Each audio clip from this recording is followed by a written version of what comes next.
I'm going to explain the delay-oriented effects in this lesson, so to follow along, go to Working Files, Projects, and open up 1904 Delay Effects. We're going to work on two clips here, the Just Couldn't Be That Way solo, and the group shot here. There we go. I've got a third clip on here for a reason I'm going to explain in just a second. This clip has all the delay style effects on them. There are 5 we're going to work with here: chorus, flanger, delay, multi-tap delay, and reverb. I have phaser on here for a reason I'm going to explain in a moment. When you work with monaural clips and apply chorus to it, it's best if the monaural clips are converted to stereo. That's why I've got 2 clips here. This is the original clip. This is the mono clip. You can tell it's mono by double-clicking on it and viewing it here in the source monitor. But it's best to convert that to stereo if you're going to work on that with the chorus effect. So to convert it, you go down to that clip and highlight it here in the project panel. Go up to Clip and Modify, and then Audio Channels. That'll open up this dialog box. It'll say mono when you open it up here. You switch it over to stereo, and that'll add this extra channel here. And it'll say none here when you open this up as a mono file. You just change this to 1, and that puts the 1 track in the left and right side of this stereo file. So click Cancel now because I've already done that. So the second one, I did that to it. But if you put a clip on the timeline like this and then change it, this one won't change, just the ones that you apply afterwards, just so you know. Let me go over to the Effect Controls panel again. I have this one selected. Put the current time indicator right there. I want to start with chorus. I'll open that up, click on that, and I'll open up the custom setup. And if you take a look at this, you might go, it looks familiar. Why does it look familiar? Let me pull this thing out so you get a better look at it. Hang on a second, hold on the controller command key, pull this out. I'm going to stretch this out quite a bit here so you can see more of the real estate there. And I'm going to open up the phaser. Take a look at it. And lo and behold, it looks very familiar. The controls for the chorus effect and the phaser effect are exactly the same, with the only difference being the extent of the delay. If I go over here, the extent of delay for the phaser is 4 milliseconds. The extent of delay for chorus is 25. And if I go down a little bit farther and take a look at flanger, it too has the same setup, only difference being its delay, which is a maximum of 20 milliseconds. They all have the same front end, they all have the same interface, but there's something different going on behind each one of them. But in terms of how you run the controls, they all work the same way. So let me close this one down, and go back up here to chorus. What chorus does is to make little delays in an attempt to sort of thicken the music, to make it sound like there are more voices or more instruments.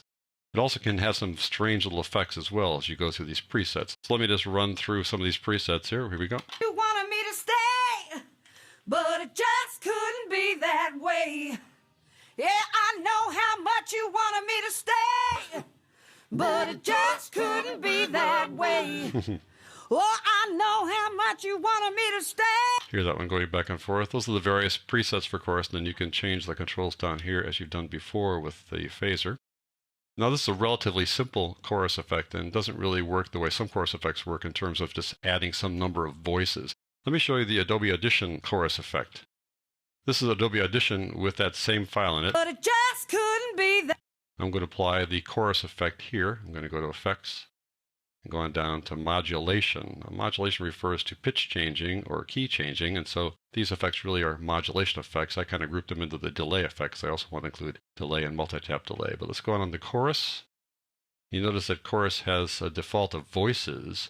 If I go down here and say 5 voices. That way. Yeah, I know how much. So there are some presets here that do sound like what you'd expect, multiple voices. Here's an acoustic duet. But you wanted me to stay, but it just couldn't be that. So you can get a sense that Adobe Audition really steps up quite a bit when you deal with audio effects. Let's switch on back to Premiere Pro. All right, let's move on down the line here. Turn off chorus and turn on the flanger. It really is pronounced flanger, folks. Some people call it flanger, but it is flanger. It's based on old reel-to-reel tape drives. Back in the 60s, folks would set up 2 playback machines, 2 reel-to-reel playback machines, all going to one recorder. And then somebody would stand next to one of the machines or both of them and put their finger on the flange. That's the thing that holds the tape. And that would slow it down for just a moment to give you kind of a warbly sound. Let me just go through a few of those presets for you. Here we go. Stay, but it just couldn't be that way. Yeah, I know how much you wanted me to stay, but it just couldn't be that way. Oh, I know how much much you wanted me to stay. So there you go, all kinds of possibilities with the flanger. Turn that off. There's delay, and delay is essentially an echo. You could call it echo and be just fine with that. It says how long the delay is and how much feedback and how much of the mix. The feedback says how much of the delay gets mixed in. If you have a lot of feedback, then it just builds and builds and builds and gets kind of crazy. Let me just play this for a second here. But it just couldn't be that way. So you see it repeats once, essentially. Now if I take the feedback up a bit, we'll try that again. Yeah, I know how much you wanted me to stay. But it just couldn't. See here how it sort of tapers off. It repeats and repeats and repeats. And the mix is the same kind of thing you've seen before. How much of the original and how much of the affected version do you want to play in there? 1 second's kind of a long delay. If we play it a little bit shorter, it starts to sound more like a reverb, like a room. I'll play this down to something much less, a little bit like that. You wanted me to stay. It's beginning to sound but it just couldn't be that like the phaser or the flanger or chorus. way. Yeah, I know how much you wanted me to. There you go. That's delay. Multi-tap delay is 4 delays built into one. 1, 2, 3, and 4. It's the same kind of routine. You get a feedback and a level. So how loud is the delay? And how much of it is returned in the signal.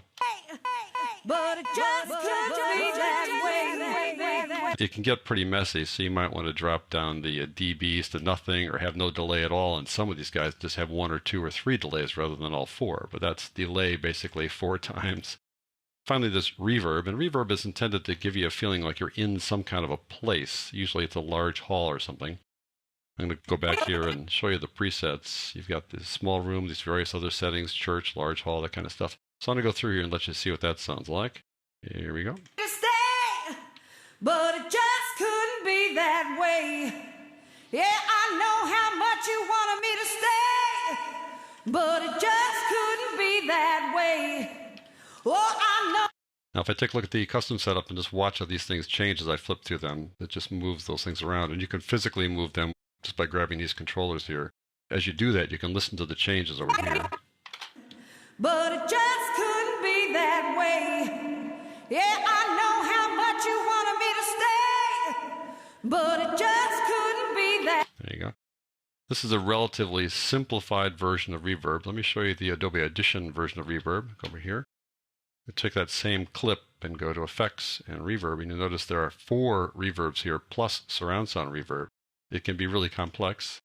One reverb like this one uses what's called an impulse file. It's actually an audio file, just a little moment of sound that was taken in a particular place, and that place is then reproduced here. I'm going to try something like medium-sized cave. We'll try that. Listen to that for a second. But just couldn't be that way. And there are several other kinds of reverbs available inside Audition. Let me switch back to Premiere here. I want you to listen to what the reverb and flanger sound like when you've got a full instrumental group going here. Try flanger here first, turn that on, go through some of the presets. All of my love in return. I never said that's what I wanted. Make this a lesson, honey, that you learn. Well, I know how much you wanted me to stay. So it sounds kind of cool with a large group like that. Let's switch over to reverb. I think you'll see that reverb with a group like this sounds less metallic. Expecting all of my love in return. I never said that's what I wanted.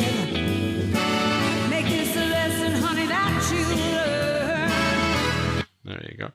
Usually you apply reverb to individual instruments when you create the mix, but applying it to the whole thing like this works as well. You just maybe want to tone it down just a bit. Nevertheless, that's just a basic rundown on the delay-oriented effects here in Premiere Pro.